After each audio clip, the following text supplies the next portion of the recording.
नमस्कार दोस्तों, आप सभी का स्वागत है क्वालिटी एजुकेशन के अपने इस प्लेटफॉर्म पर। तो आज के इस वीडियो में मैं बताने वाला हूं कि 12वीं के बाद क्या-क्या करियर ऑप्शन है, क्या-क्या हमें चूज़ करना चाहिए। अभी हाल ही में थोड़ी दिन पहले 12वीं का फाइनल रिजल्ट आया था। उसके बाद बहुत सारे अभिभावकों का मेरे पास कॉल भी आया था कि सर 12वीं के बाद बच्चे को क्या कराएँ? बहुत सारे स्टूडेंट्स भी हैं जो ऐसे जुड़े हुए हैं कि 12वीं के बाद क्या करना? नॉर्मली ज़्यादातर तो जो अभी भी ग्रामीण स्तर के अभ्यर्थी जब इतनी सारी जागरूकता उसके बाद भी बहुत ज़्यादा कन्फ्यूजन रहता है कि क्या करना चाहिए, क्या नहीं करना चाहिए। नॉलेज होने के बाद भी कई बार डिसीजन नहीं ले पाते और कई बार नॉलेज ही नहीं होती है। तो देखो मैं 12वीं के बाद अलग-अलग यहाँ पर मैं 2 तरीके से बताऊँ, स्ट्रीम वाइज़ भी बताऊँगा कि आपके ये सब्जेक्ट है तो आपके बाद में क्या ऑप्शन है और आपको क्या करना चाहिए और कॉमन एग्ज़ाम, कॉमन कोर्स भी है, उसके बारे में भी बताऊँगा कि कौन-कौन सा आप कर सकते हैं। गवर्नमेंट जॉब भी 12वीं के बाद कोई अगर लेना चाहे तो उसमें क्या है, उसके बारे में भी यहाँ पर डिटेल में बात करेंगे। तो सारी चीज़ें मैं यहाँ पर डिस्कस करने वाला हूँ। देखो पर उसके पहले मैं थोड़ा-सा ये मान के चलिए एक बड़े भाई होने के नाते अगर आप बच्चे के रूप में देख रहे हैं, बड़े भाई होने के नाते, दोस्त के नाते अभिभावक देख रहे हैं तो आपके छोटे भाई या फिर एक साथी के नाते मैं कुछ सलाह देना चाहता हूँ यहाँ पर। देखो, जो भी बच्चे अभी 12वीं के बाद अब आगे कॉलेज जाने वाले या कहीं पर भी पढ़ाई करने वाले, मैं मानता हूँ कि आगे के जो 4 साल हैं, ये आपकी लाइफ के सबसे गोल्डन एज पीरियड यहाँ पर रहने वाले। ये गोल्डन एज है। अगर इन 4 सालों में अगर आपने बहुत अच्छे से मेहनत कर ली, अपने आप को पूरी तरह से समर्पित करके अपने आप को तैयार कर लिया, तो मानकर चलिए कि अगले 40 साल आप एक राजा की तरह जीने वाले, अपने करियर को सेट कर लेंगे। लेकिन अगर आपने ये 4 साल गँवा दिए, तो आप सोचो कि पूरी ज़िंदगी भर हो सकता है कि मज़दूरी भी करनी पड़े, है ना? बहुत सारे लोग ऑफेंड हो सकते हैं, सर आप मज़दूरी के बारे में ऐसा क्यों बोल रहे हैं? देखो, एक डॉक्टर जो है अपने बेटे को डॉक्टर बनाना चाहेगा, एक आईएएस है, वो फिर से अपने बेटे को आईएएस बनाना चाहेगा, ठीक है? कोई इंजीनियर है, फिर से अपने बेटे को इंजीनियर बनाना चाहेगा। इवन एक किसान भी है, तो भी वो अपने बेटे को एक बड़ा किसान है, तो अपने बेटे को किसान बनाने के लिए राज़ी है। लेकिन आप एक जो मज़दूर है ना, वो पिता कभी भी अपने बेटे के लिए नहीं चाहेगा कि वो मज़दूर बने। अगर आपके पिता मज़दूरी भी करते हैं, तो उनसे जाकर पूछना, वो कहेंगे वो आपके लिए 8 घंटे की जगह 16 घंटे भी काम करने के लिए तैयार है। आपके लिए पूरा सब कुछ करने के लिए तैयार है, लेकिन आपको वो मज़दूरी करने के लिए, मज़दूर बनाने के लिए कभी भी तैयार नहीं होंगे। ये 4 साल है, इसको समर्पित कर देना, आप बहुत कुछ कर सकते हैं। एक बहुत गलत धारणा इस एज में जब कॉलेज जाते हैं, विद्यार्थियों के मन में रहती है, तो इसको ध्यान से सुनना। बच्चों के मन में गलत धारणा क्या रहती है? गलत धारणा ये रहती है कि अब बहुत पढ़ लिए 12वीं तक, कॉलेज जो टाइम है ना, कॉलेज को लाइफ है, वो एन्जॉय करने वाली लाइफ है, घूमने-फिरने वाली लाइफ है, गर्लफ्रेंड, बॉयफ्रेंड बनाने वाली लाइफ है और इस तरह से वो कॉलेज के 3-4 साल ऐसे ही वेस्ट कर देते हैं और ये जो 3-4 साल आप निकल गए ना, आप वापस नहीं ला सकते इस समय को। ये जो मेहनत कर उसके बाद जैसे ही कॉलेज पूरी होगी, घर की तरफ से प्रेशर आएगा, आपकी एज का प्रेशर होगा कि कुछ काम करना और अगर आपने ये पढ़ के अपने करियर बना के सबसे इंपॉर्टेंट जो 3-4 साल गँवा दिए, फिर शायद बहुत मुश्किल हो जाएगा आपके लिए, ठीक है ना? तो ये 4 साल आपके लिए बहुत महत्वपूर्ण है। ये 4 साल आपके आगे के 40 साल डिसाइड करेंगे। मैं अभिभावक अगर कोई देख रहे हैं तो मैं अभिभावकों को भी सलाह देना चाहूँगा, यही वो एज है 12वीं के बाद जब बच्चा या तो वो गलत संगत में भी पड़ सकता है, किसी क्राइम में पड़ सकता है, किसी नशे में पड़ सकता है और यही वो एज है जिससे वो अपना करियर बना सकता है। ये वो एज है जिसमें बच्चा इतना वयस इतना बड़ा हो जाता है कि वो आप उसको दोस्त की तरह भी समझा सकते हैं और देखो यहाँ पर ये टीनेज की एज है। ना तो बच्चा इतना खुद समझदार हो पाता कि वो सब अपने विवेक से निर्णय ले सकता है और इतना छोटा बच्चा भी नहीं रहता है कि माँ-बाप भी अभी उसके लाड की तरह रखे, वो थोड़ा माँ-बाप से दूर होता जाता है ना? वो अपने दोस्तों की तरफ वहाँ जाता है। तो अभिभावकों की ज़िम्मेदारी है कि वो अभी भी उसे बिल्कुल छोटे बच्चों की तरह हर तरह से इस तरह से नहीं, अभी उसको दोस्त बना के रखने की उम्र है ताकि वो हर बात आपके साथ शेयर यहाँ पर कर सके। ठीक है ना? तो ये मेरी कुछ सलाह थी। बहुत ध्यान रखना, ये आगे के 4 साल आपके लिए बहुत इंपॉर्टेंट होने वाला है। अब बात करते हैं, देखो यहाँ पर अलग-अलग स्ट्रीम वाइज़ मैं पहले बात कर रहा हूँ कि अलग-अलग स्ट्रीम के हिसाब से अगर हम बात करें, सिर्फ मैं सबसे पहले बात करता हूँ जो आर्ट्स स्ट्रीम के हैं। पहले स्ट्रीम वाइज़ बात करेंगे, फिर बात करेंगे कॉमन कोर्सेज़ के बारे में। देखो यहाँ पर जिस किसी के भी साथी के आर्ट्स है, ज्यादातर कैंडिडेट्स हैं जो 12वीं के बाद आर्ट्स यहाँ पर जाते हैं। साइंस में, कॉमर्स में हमें थोड़े कम देखने को मिलते हैं परसेंटेज, लेकिन आप थोड़ा सा ये है कि आर्ट्स में हमें आगे स्कोप थोड़ा सा कम मिलता है। आर्ट्स में बहुत ज्यादा आपके पास स्कोप नहीं है।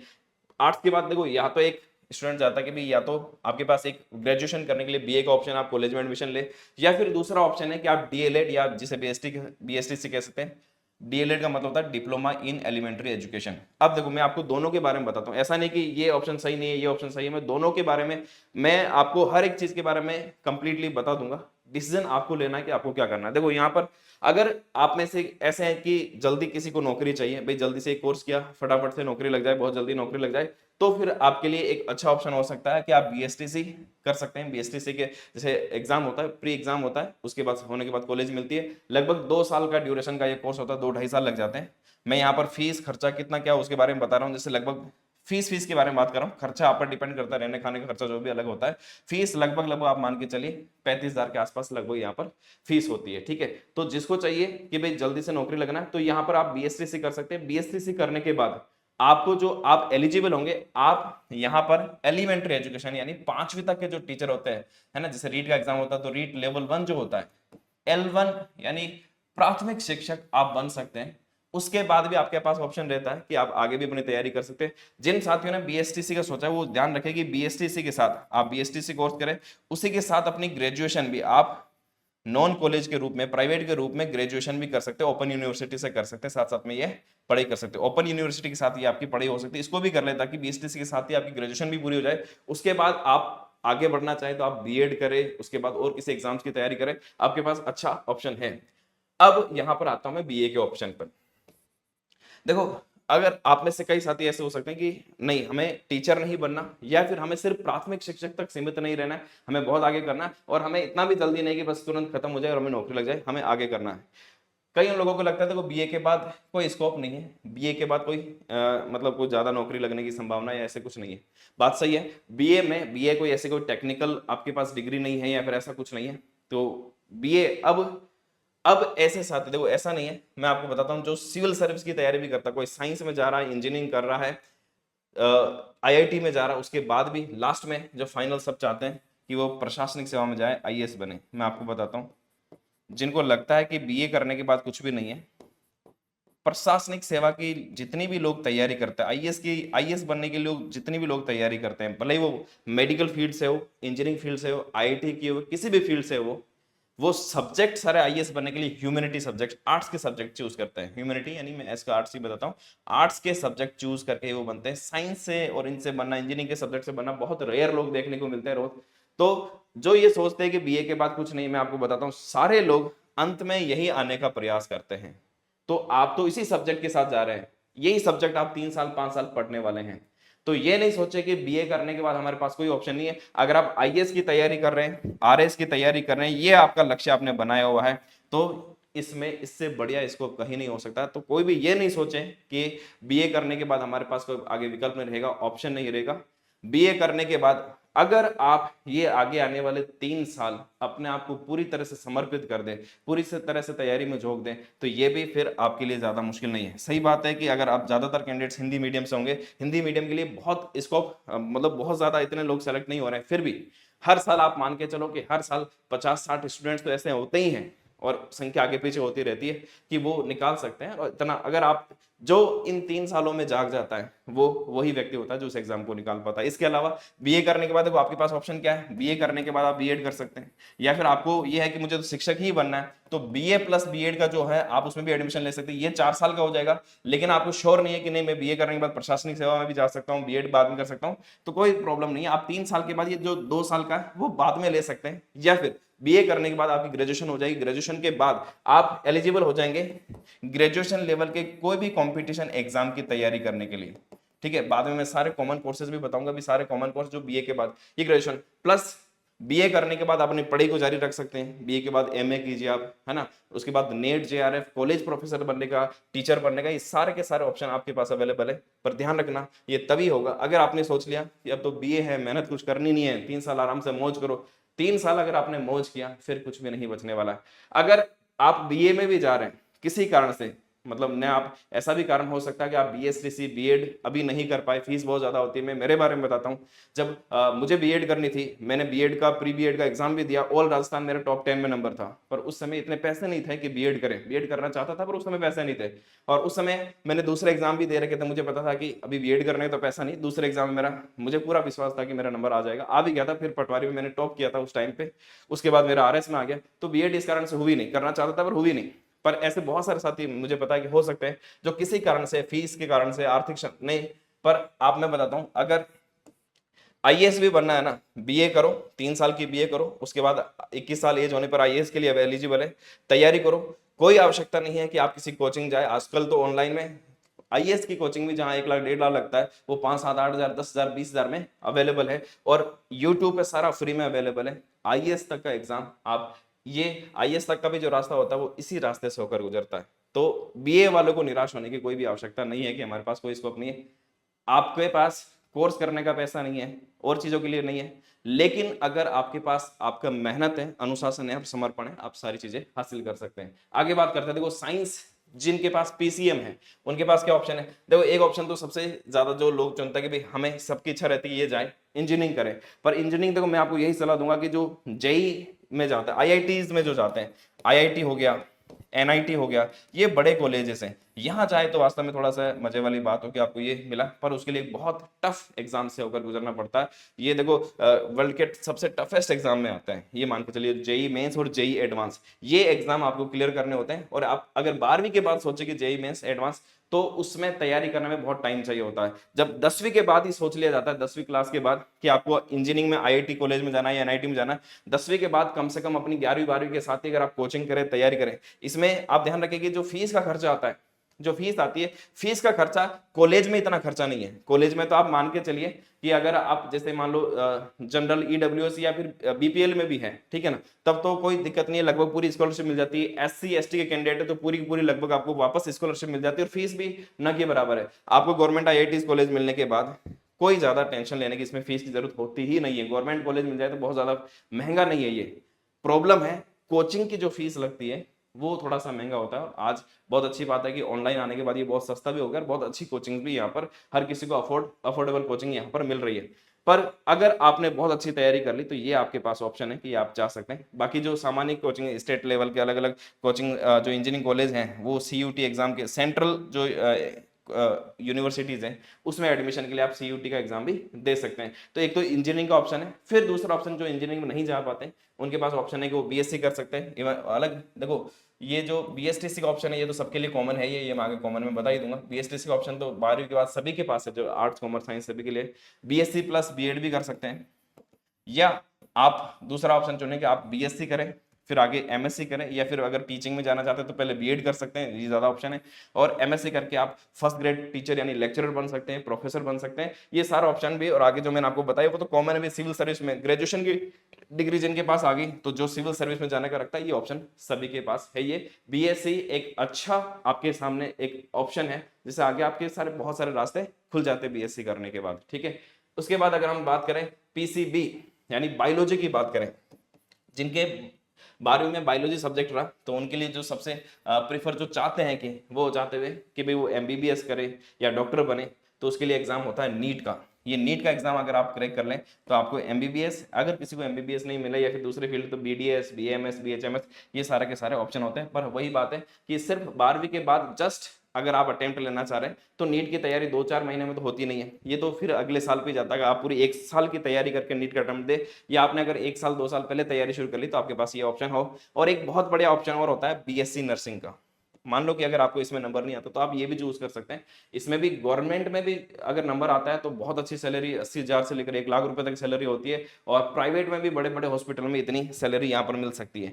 इसका भी एक एंट्रेंस एग्जाम होता है, राजस्थान में या अन्य अगर स्टेट में भी है तो इसका एंट्रेंस एग्जाम देकर आप बीएससी नर्सिंग कर सकते हैं।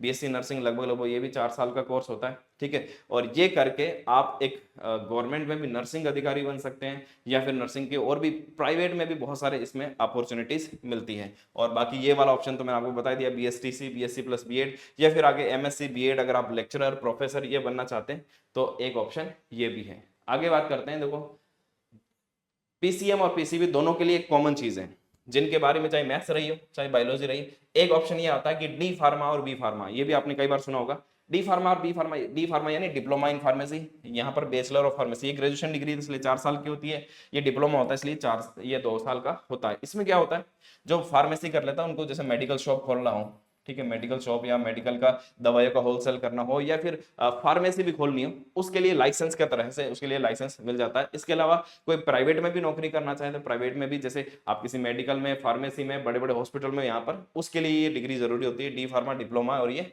तो ये आप कर सकते हैं। ड्यूरेशन मैंने आपको बता दिया। फीस एवरेज खर्चा कितना आता है। तो जो चाहे मैथ्स वाले हो चाहे बायोलॉजी वाले हो, दोनों ही जा सकते हैं इसमें।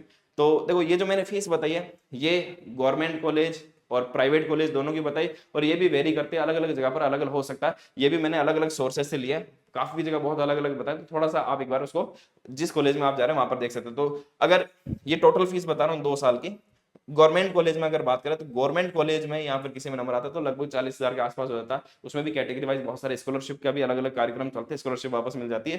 प्राइवेट कॉलेज में थोड़ी सी फीस ज्यादा होती है और अलग अलग कॉलेज में अलग अलग डिपेंड करता है। यही अगर हम बात करें तो बी फार्मा लगभग लगभग इतना खर्चा रहता है, और प्राइवेट कॉलेज में और सरकारी कॉलेज में अलग अलग हो सकता है। इसके अलावा बात करें अभी देखो कॉमर्स फील्ड में, तो कॉमर्स फील्ड में ज्यादातर जो कैंडिडेट्स जाना चाहते हैं यहाँ सीए या फिर सीएस चार्टर्ड अकाउंटेंट या कंपनी सेक्रेटरी।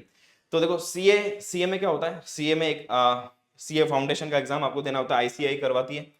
उसके बाद सीए में आपको एडमिशन मिलता है। सीए देखो सीए अपना आप में एक बहुत बढ़िया प्रोफेशन है, बहुत मतलब कि इसमें जो जितना ये सीखने वाला जितना जो बड़ा करता है उतना आगे ही बढ़ता है अलग अलग कंपनीज में, चाहे बड़ी बड़ी फर्म्स के तौर में। यहाँ पर 3 साल का ये होता है, अगर कोई पहली बार में इसको क्रैक कर लेता है तो 3 साल में ही हो जाता है। कई लोग इसके बाद भी ऑप्शन मिलता है और टाइम ज्यादा लग जाता है। देखो फीस की बात करें तो प्रॉपर इसमें क्या होता है, इसमें सीए में तो ऐसा होता नहीं कि आप किसी कॉलेज में बैठकर एडमिशन, यहाँ पर सेल्फ स्टडी ही करनी पड़ती है।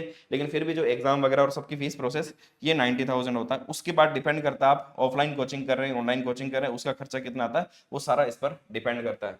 तो सीए अपना आप में एक बहुत बढ़िया प्रोफेशन है कॉमर्स वालों के लिए। कोई इससे थोड़ा सा आसान होता है सीएस, जिसकी फीस भी थोड़ी सी कम होती है, वो आप मान के चलो कि 30, 40, 50 हजार के आसपास, थोड़ा सा अलग अलग वेरी कर रहा है। मैंने भी अलग अलग सोर्सेस से देखा, आप भी एक बार इसको जरूर देख लेना। ये सीएस का होता है, ये कंपनी सेक्रेटरी जिसको आईसीएसआई कराती है, ये एक ऑप्शन हो सकता है। और इसके अलावा एक ऑप्शन ये जो सभी के लिए है कि वो बीएसटीसी करें। बीएसटीसी तो वैसे तो कॉमर्स में इतना कोई ऑप्शन है नहीं आगे, ठीक है ना। तो बीकॉम एक अच्छा ऑप्शन है कि बीकॉम करें, बीकॉम के बाद एमकॉम करेंगे और उसके बाद आगे चीजें आएगी। इसके अलावा फिर क्योंकि ये ग्रेजुएशन की डिग्री है तो ग्रेजुएशन के बाद जितने भी सारे एग्जाम है, चाहे ज्यादातर कॉमर्स के विद्यार्थी बैंकिंग में सेक्टर में भी जाना चाहते हैं तो बैंकिंग पूरा सेक्टर खुला है। आगे बीबीए एमबीए जो करना चाहे वो एमबीए के लिए सारे सेक्टर यहाँ पर खुले हैं। और इसके अलावा अगर आप लेक्चरर बनना चाहते हैं प्रोफेसर बनना चाहते हैं तो आगे सारे के सारे यहाँ पर अपॉर्चुनिटीज रहती है। अब हम थोड़ा सा बात कर लेते हैं कुछ कॉमन कोर्सेज की और कॉमन एग्जाम की जो सभी दे सकते हैं, जिन्होंने भी 12वीं पास किया वो सभी दे सकते हैं। एक तो मैंने आपको बताया कि नॉर्मल जो कॉलेज हम ग्रेजुएशन डिग्री लेते हैं, बीए आर्ट्स वाले बीए बीकॉम बीएससी, ये ग्रेजुएशन की डिग्री जो 3 साल की होती है ये आप ले सकते हैं। इसी के साथ अगर आप बीएड करना चाहें तो फिर ये 4 साल का हो जाता है, और अलग से बीएड करना चाहे तो 3+2 साल का बीएड ये वाला ऑप्शन आपके पास रहता है। ग्रेजुएशन डिग्री होने के बाद मैंने आपको बताया आपके पास सारे जो गवर्नमेंट नौकरी के जितने मैक्सिमम जो गवर्नमेंट नौकरी होती है जिसमें कोई स्पेशलाइजेशन की जरूरत नहीं होती है उसमें ग्रेजुएशन की डिग्री होती है। और ग्रेजुएशन आप किसी भी फील्ड में करें उसके बाद आपके सारे रास्ते खुल जाते हैं। जैसे राजस्थान में अगर मैं बात करूं तो जो आरएसएस भी एग्जाम करवाती है, ठीक है, अब वो सीईटी के थ्रू करवाते हैं, तो सीईटी ग्रेजुएशन लेवल के जितने भी एग्जाम है वो सारे के दे सकते हैं आप। आरपीएससी जो सारे एग्जाम कराते हैं वो सारा आप दे सकते हैं, वो चाहे सबसे बड़ा एग्जाम आरएएस का हो चाहे फिर अदर जो भी हो, वो सारे के सारे एग्जाम आप दे सकते हैं। आपके पास ये सारे के सारे ऑप्शन खुले, डिपेंड करता है इन 3 सालों में। देखो इन 3 सालों में क्या करना है, जैसे मान लो कोई बीए कर रहा है और आगे है कि मुझे सिविल सर्विस में जाना, तो 3 साल में क्या करना है, ये नहीं है कि आपको जो बीए का कोर्स है उसको छोड़ देना सिर्फ अपने सिविल सर्विस की तैयारी कर रही है। ये दोनों तैयारी एक दूसरे से जुड़ी हुई है, साथ में कर सकते हैं। तो बीए में तो ज्यादा समस्या रहती है। जो बीकॉम और बीएससी के स्टूडेंट हैं, बीएससी स्टूडेंट में विशेष, क्योंकि बीएससी में बहुत मेहनत करनी पड़ती है, तो बीएससी में 3 साल आप कंप्लीटली अपने जो बीएससी के सब्जेक्ट है उनको देवे। आपको अगर सिविल सर्विस में भी जाना है बाद में तो आप सिर्फ करंट अफेयर्स, जैसे कोई मैगजीन है, मंथली मैगजीन आती है, न्यूज़पेपर है, केवल उनको पढ़िए। अभी बहुत ज्यादा अलग अलग कोर्स, जैसे मान लो कि आप जीके पे आपने पढ़ना शुरू कर दिया, अगर आरएस करना है तो राजस्थान जी के आप पढ़ रहे हैं या फिर Indian history Indian geography science के साथ पढ़ रहे हैं, बहुत मुश्किल हो जाएगा। 3 साल पूरी तरह से अपना आपको अपने इस कोर्स के लिए समर्पित करें। सिविल सर्विस की तैयारी के लिए, आईएएस की तैयारी के लिए भी 1.5 से 2 साल का समय पर्याप्त होता है। कई लोग 1 साल 1.5 साल में भी तैयारी कर लेते हैं, वो आप इसको पूरा करने के बाद करें। तो मेरा कहने का मतलब है अगर आप ग्रेजुएशन कर रहे हैं बीए बीकॉम बीएससी, तो आपके जो सब्जेक्ट है बीए वालों के लिए बहुत बढ़िया, आपके जो सब्जेक्ट है उनको बहुत अच्छे तरीके से कर लें।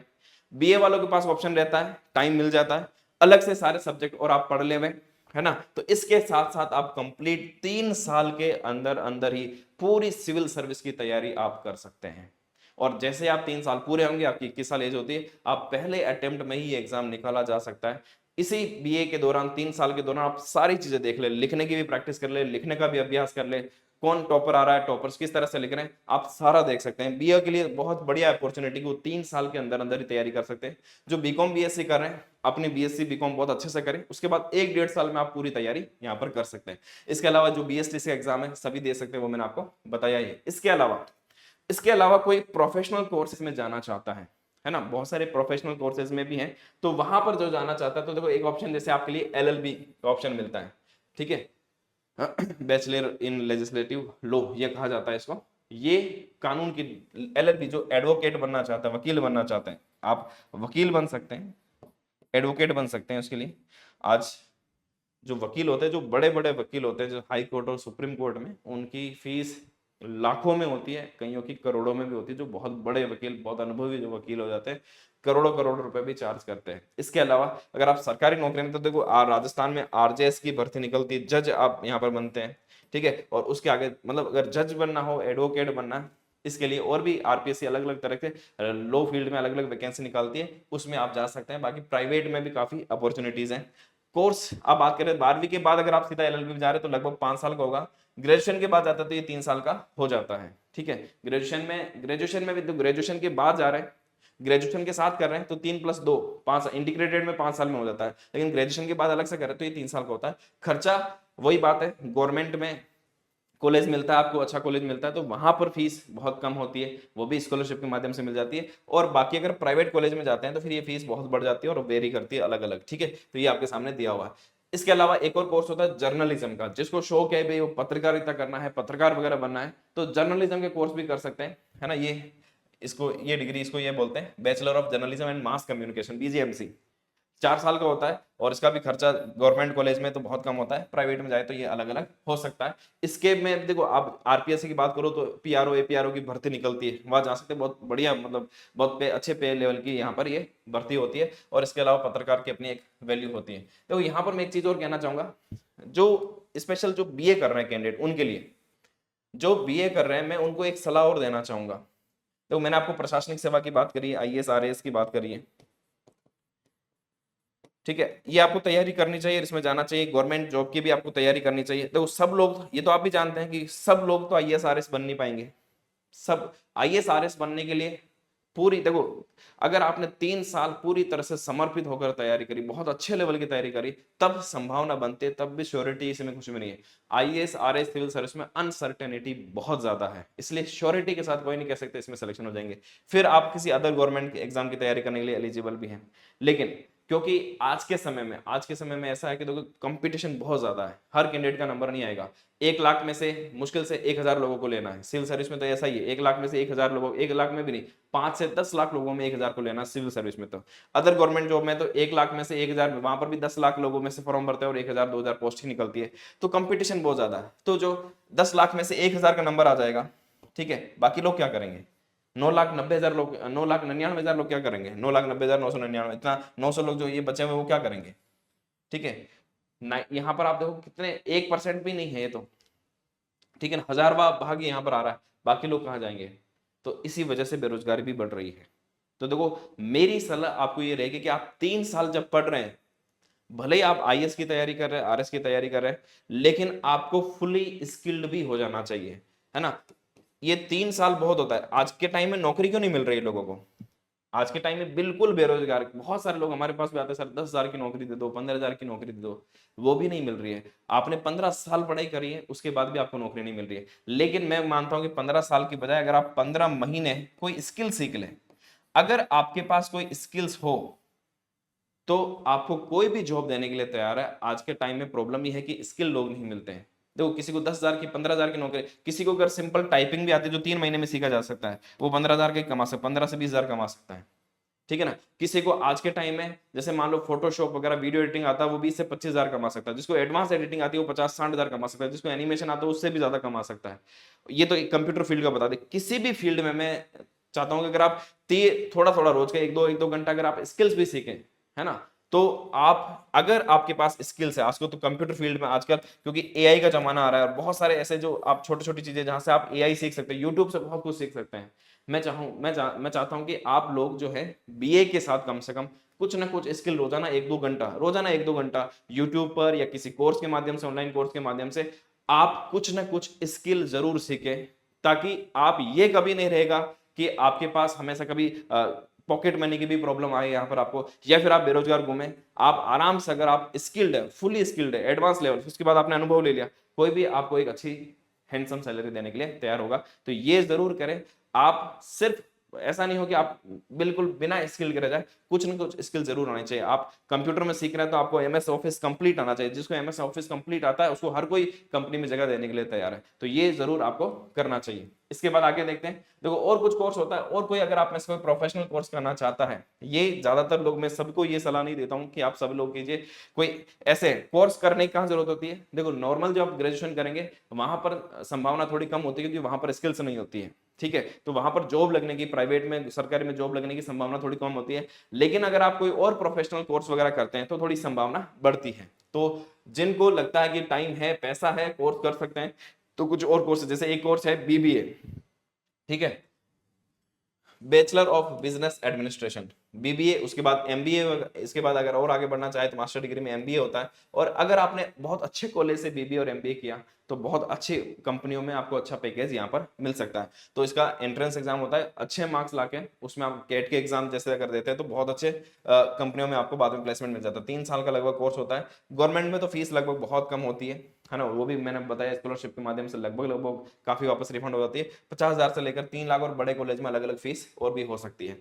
बीसीए की बात करें, बैचलर इन कंप्यूटर एप्लीकेशन, तो बीसीए। उसके बाद आगे और एमसीए, जिनको कंप्यूटर फील्ड में इंटरेस्ट है, कंप्यूटर फील्ड में जाना चाहता है, वो बीसीए कर सकते हैं 3 साल का, और लगभग ये इसमें खर्चा आता है। और बात करें कोई नर्सिंग फील्ड में जाना चाहता है, देखो नर्सिंग में 3 ऑप्शन मैंने बताया, एएनएम, जीएनएम और बीएससी नर्सिंग। बीएससी नर्सिंग केवल बायोलॉजी वाला स्टूडेंट कर सकता है, लेकिन एएनएम जीएनएम कोई भी कर सकता है। एएनएम एएनएम ये महिलाओं के लिए होता है, 2 साल का होता है। ये बहुत छोटा, मतलब इसका नाम है ऑक्सिलरी नर्सिंग मिडवाइफरी। जो छोटे मोटे हॉस्पिटल होते हैं, और बहुत ज्यादा इसमें स्कोप नहीं है, लेकिन जस्ट कुछ नहीं, उससे ज्यादा अच्छा है कि आप एएनएम करें, तो वहां पर आपको किसी भी हॉस्पिटल में, प्राइवेट में, और बाद में अगर सरकारी में भी ट्राई करें तो सरकारी में भी आपका नंबर आ सकता है। ये एएनएम के लिए 2 साल का कोर्स होता है, और नंबर आ जाए आपका इसमें। ये 12वीं के परसेंटेज के बेस पे आपको एडमिशन मिलता है, कोई एग्जाम नहीं होता है। 12वीं का परसेंटेज अच्छे हैं तो आपको आराम से एक अच्छी गवर्नमेंट में मिल जाए तो 10,000 में आसपास खर्चा में ये हो जाता है। जीएनएम जो होता है, जीएनएम लगभग 3.5 साल का होता है, 3 साल प्लस 6 महीने का इंटर्नशिप वगैरह होता है, और गवर्नमेंट कॉलेज में नंबर आ जाए तो इतनी सी फीस है। लेकिन अगर प्राइवेट में आता थोड़ी सी फीस यहाँ पर अलग अलग कॉलेज के हिसाब से अलग अलग हो सकती है, इतना खर्चा यहाँ पर आ जाता है। इसमें भी देखो आपको, जैसे जीएनएम में भी एक ठीक ठाक स्कोप मिल जाता है।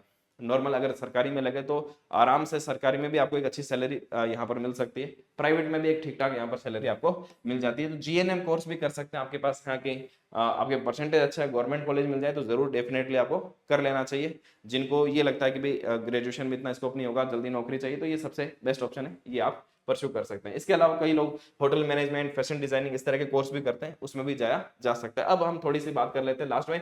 अगर कोई ऐसा है कि मुझे तो 12वीं के बाद नौकरी लगनी है, गवर्नमेंट जॉब में जाना, तो गवर्नमेंट जॉब में क्या स्कोप है, अलग अलग बात कर लेते हैं। देखो एक तो मैं यहाँ पर बात कर रहा हूँ कि राजस्थान गवर्नमेंट एसएसबी, जो राजस्थान के जो अधीनस्थ बोर्ड है RSM-SSB, वो कौन सी भर्ती निकालता है। एक हम थोड़ी एसएससी की बात कर लेते हैं, रेलवे और सेना की भी बात कर लेंगे। देखो एक तो राजस्थान गवर्नमेंट की बात करो तो अधीनस्थ बोर्ड CET 10+2 ये एक एग्जाम करवाता है। ये एग्जाम देना बहुत जरूरी है। दो चीजें बहुत कर लेना जरूरी है, एक तो RSCIT बहुत जरूरी है।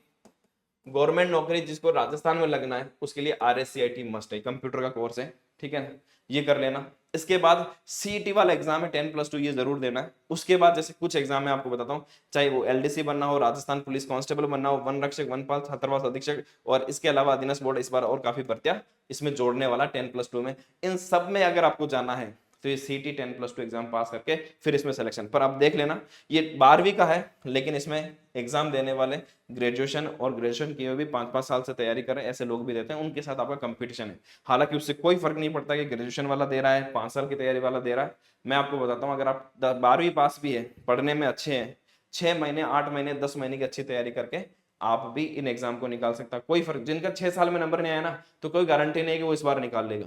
6 साल में अगर नंबर नहीं आ रहा है, इसका मतलब वो अपनी तैयारी में कुछ ना कुछ कमी रख रहा है, इतना समर्पित होकर तैयारी नहीं कर रहा है। और इसी तरह अगर आप 12वीं के बाद भी अगर समर्पित होकर तैयारी कर ले तो भी ये भर्ती से आप निकाल सकते हैं। ठीक है। तो उससे ये मत सोचना कि मेरे 10-10 साल की तैयारी कर रहे हैं वो लोग लगे मेरा नंबर कहाँ आएगा, उससे फर्क नहीं पड़ता है बहुत ज्यादा, ठीक है। अगर एसएससी की आप फील्ड में जा रहे हैं तो वहां पर ये एग्जाम होता है, जैसे ये 10th लेवल का होता है एमटीएस, फिर ये 12वीं पे सीएचएसएल होता है, एसएससी जीडी का एग्जाम होता है, एक एसएससी स्टेनोग्राफर एग्जाम होता है। देखो इसमें सबसे ज्यादा चांस होता है यहाँ पर लगने का, क्यों? क्योंकि स्टेनोग्राफी हर किसी को नहीं आती है। स्टेनोग्राफी में थोड़ा सीखने में टाइम लगता है, 6 महीने से लेकर साल भर तक का टाइम लग सकता है। अगर किसी को स्टेनोग्राफी आती है तो चाहे राजस्थान की भर्ती, जैसे अभी राजस्थान में स्टेनोग्राफी की एक भर्ती आई हुई एग्जाम होने वाला है, उसमें कैंडिडेट ही नहीं मिलते हैं। तो अगर किसी को स्टेनोग्राफी सीखी हुई है तो श्योर चांस हो जाता है कि वो आराम से, अगर ये स्टेनोग्राफी अगर आप ये जो है क्लियर कर लेते हैं तो नौकरी डेफिनेटली मिल जाती है। इसके अलावा दिल्ली पुलिस में जाने के लिए भी एसएससी एग्जाम करवाती है। रेलवे की बात करें तो रेलवे जैसे एनटीपीसी, ये ALP assistant loco pilot group D की भर्तियां निकालती है, उसकी तैयारी करके आप इसमें जा सकते हैं। पर ये आसान नहीं है आज पूरे भारत में, क्योंकि ये इंडिया लेवल की है, इतना ज्यादा कंपटीशन है, कंपटीशन हर जगह, आपको अपना सर्वश्रेष्ठ देना होता है, उसी के बाद आप ये मान सकते हैं कि आपका सिलेक्शन होगा, है ना। आज जैसे हजारों की भीड़ में किसको लेंगे? जो सबसे टॉप लेवल का आएगा। तो अगर आप इतनी मेहनत करने के लिए तैयार है, अपना सर्वस्व झोंकने के लिए तैयार है, तो ये भी आपको नौकरी मिल सकती है। देखो अगर आपका लक्ष्य बड़ा है, आपके परिवार भी आपको अलाउ कर रहे हैं, आपकी फाइनेंशियल स्थिति ठीक है, फिर तो मैं नहीं कहूंगा कि अभी से आप इन सबको इस एग्जाम में जाना चाहिए। आप अपनी पूरी ग्रेजुएशन कीजिए, ग्रेजुएशन लेवल का एग्जाम दीजिए। क्यों? क्योंकि अगर आप एक बार इसमें आ गए तो फिर तैयारी का टाइम नहीं मिल पाता है। लेकिन ये सिर्फ उनके लिए जिनको बहुत जल्दी नौकरी चाहिए, मेहनत करने के लिए तैयार है, कंपटीशन फाइट करने के लिए तैयार है, उनके लिए। बाकी मैं सबको कहूंगा कि आप पूरी तरह, अगर आप फाइनेंशियली आपको पूरी तरह सपोर्ट मिल रहा है, परिवार सपोर्ट कर रहा है, अपनी ग्रेजुएशन कंप्लीट कीजिए किसी भी फील्ड में, किसी भी प्रोफेशनल कोर्स में।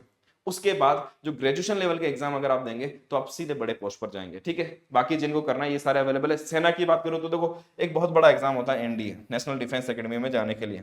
ये मेनली मैथ्स वाले कैंडिडेट्स के लिए मैं प्रेफर करूंगा, उनके लिए होता है, क्योंकि पूरा पेपर मैथ्स का आता है, हर कोई कर ही नहीं सकता, बहुत हार्ड लेवल का आता है।